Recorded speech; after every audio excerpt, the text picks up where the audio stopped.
Good morning and welcome to the Daily Tanya. Today is Wednesday, the 29th day of Teves. Let's begin with Tzedakah. Gedoyle Tzedakah, Shemekareves es HaGeula.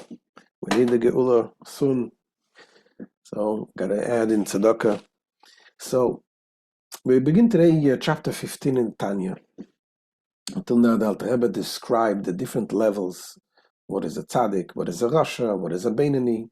The righteous one, the wicked one, and the intermediate one. And we explained that a Beinoni is really the focus of this book, to be an intermediate one, meaning to the one who is in full control of his thought, speech, and action. In the following chapters, the Alter Rebbe now is going to deal and guide us with how to face our challenges in being a Beinoni. How to reach, and again, it's not something which is easy, but Alter Rebbe explained that this is something which is achievable to every person. Everyone can be a Beinoni. And Alter Rebbe begins now by explaining, based on what we explained, the difference between a tzaddik and a Beinoni. We understand Alter Rebbe is going to explain a verse that it says in Malachi, talking about the coming, when the time when Mashiach comes. It says, "V'shavtem ureisem ben tzaddik larasha ben oived elekim lasher lo yavadei." You'll be able to sit and see in the difference between a righteous and a wicked, between one who serves God and one who serves him not. Now this seems to be redundant. A righteous person is like one who serves him. A wicked person, he's one who doesn't serve him. And that is a question the Talmud asks. And the Gemara says that the one who serves God and one who serves him not, they're both a tzaddik. There's both people. We're talking about two levels of a tzaddik, of a righteous person. Both do the right thing. However, one who serves him is one who studies 101 times, and one who serves him not is one who studies only 100 times. We're going to be talking about it more in tomorrow's class. Here, the Alter Rebbe says that it seems like the tzaddik and one who serves Hashem seems like the same thing. One is a tzaddik and one who serves Hashem. So the Alter Rebbe says no. Based on what we explained, the difference between a tzaddik and a beinoni. A tzaddik is one who is a servant of God. A servant of God, meaning that this is an adjective, and saying he is a servant of Hashem. A beinoni is one who serves God. Serves God means that he's now in the middle of the work. That's what he's doing. It's a verb. He's actively doing serving Hashem. Why? Because he has the struggles. He needs to work on himself. That's basically the point of today's class. Let's see it inside. Says the Alter Rebbe, "Ubeze yuvan ma shekosov v'shavtem ureisem ben tzadik larosha ben oved elikim lasher lo yavadei." With this distinction in mind between the tzaddik and the beinoni, we may understand the verse, and you will return and see the difference between the righteous man and the wicked one, between he who serves God and he who serves him not, which seems to be redundant. And Alter Rebbe goes to explain, in addition to what the Talmud explained, that one who serves God and one who serves him not, they're both tzaddikim. Still, we need to understand the difference between the tzaddik and the one who serves God. Obviously, a tzaddik also serves God. So what does that mean? So he explains, שההפרש בין עובד אלוהים לצדיק הוא שעובד הוא לשון עובד שהוא באמצע העבודה. The difference between he who serves God, Oved, and a righteous man, a tzaddik, is that he who serves God written in the present tense, describes one who is still presently laboring in his divine service. That's the Beinoni. That's a verb describing what the person is doing. Oved Elokim. He serves Hashem. What is the serving of Hashem? Shehi hamilchama im hayetzer hara leizgaber olav ulegosher me'ir ketana. This service consists of the struggle against one's evil nature with the sin of overpowering it.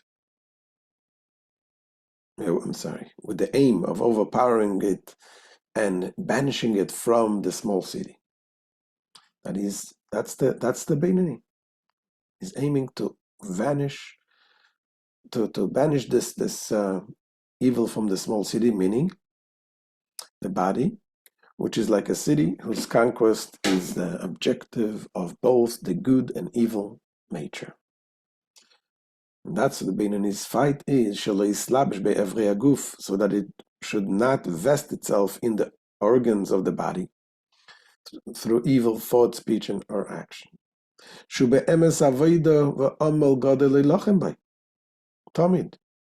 This constant battle with one's evil nature truly entails much effort, service, and toil. And this is the Beinoni. It is he who must wage this battle. It is the Beinoni who is called he who serves God, for he is actively engaged at present in his service. But the tzaddik is a different level. Aval tzaddik nikra eved Hashem. The tzaddik, on the other hand, is designated a servant. Not one who serves God, but he's a servant of God. As a title, B'Shem HaTorah, as a title, conferred on the person himself. It is not merely a description of one's active role, as is the designation, one who serves. A tzaddik is already a servant, it's called Eved Hashem. Kamoi Shem Chacham brings an example, like when you're using adjectives, you're saying Shem Chacham. The term servant is similar to the title sage. A person is a sage. Oy melech, shekvar nasa chacham oy melech. A sage or a king bestowed on one who has already become a sage or a king. Kach zeh, the same thing is by the tzaddik. Kvar ovad v'goma legamre.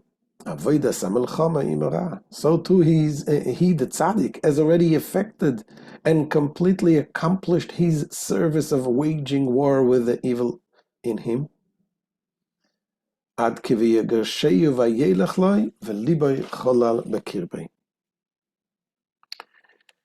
has banished it, and it is gone from him, leaving the seat of evil nature in his heart void within him. There's no evil nature anymore. It doesn't have any evil desires at all.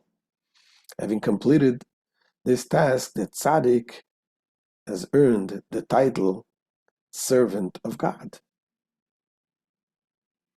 So we now see that the expression, a righteous man and he who serves God, are not repetitious. He who serves God is not a description of a tzaddik, but of a Beinoni. So that's the difference. What is a tzaddik? A tzaddik is one who has already finished the war fighting with the evil. It's like when you learn to drive a car.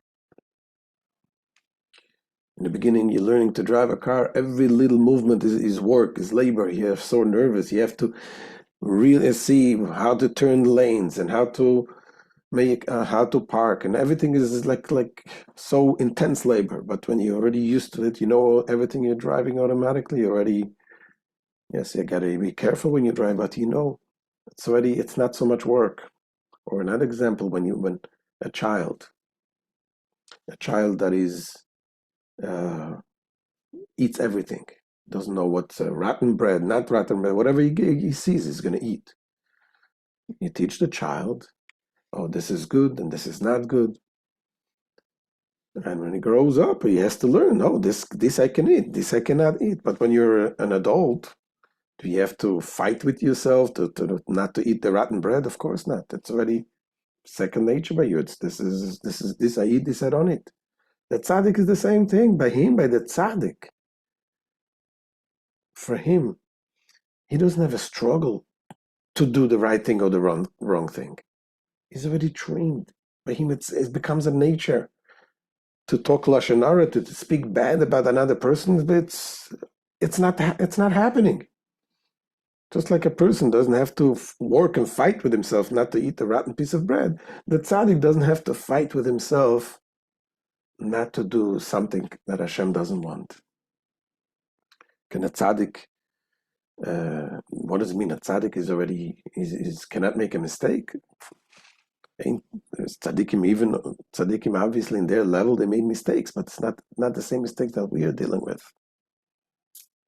Not only that, a tzaddik, they become so trained that the body already doesn't want to do things which is not godly. There is a story with one of the tzaddikim. They gave him a cup of, he asked for milk, something, wanted to drink milk, and they brought him milk. And he didn't drink it. He came in, he asked for milk. And again, he didn't drink that milk. So, and then someone came and says, don't drink that milk. Why? This is not Chalav Israel. This is not milk that was watched by a Jew milking the cow. And there is a law. People who are more careful, they drink whatever milk products, they make sure even if it could be milk that is kosher milk, it has an OU on it, it's kosher, but it could be that it's not Chalav Israel, it's not milk that was watched by a Jew milking the cow. And this is to be more careful. People don't drink that milk. It says when you drink milk which is not watched by a Jew, it can affect your spiritual sensitivity. So the Mishnah says that chalav, what is a milk that a Jew doesn't see it? It says milk that was milked and a Jew does not see it. And he interpreted, that tzaddik later interpreted, he said, I did not see that milk. Hashem made me not to see this milk. Just like the Mishnah says, a milk that was milked by a non-Jew and a Jew doesn't see it. So since it was milked by a non-Jew, I didn't see it. So the point is, a tzaddik is in such a level that Hashem does not make him to sin. He's so already refined himself to the point that he's a servant of Hashem. Automatically, he does their thing right. Yes, tzaddik has their own service, their own work, and their own labor to grow higher and higher in their levels, but it's not a struggle at all what a Beinani has. So this is the end of today's shir. We'll see you tomorrow. B'ezrat Hashem. Have a wonderful day.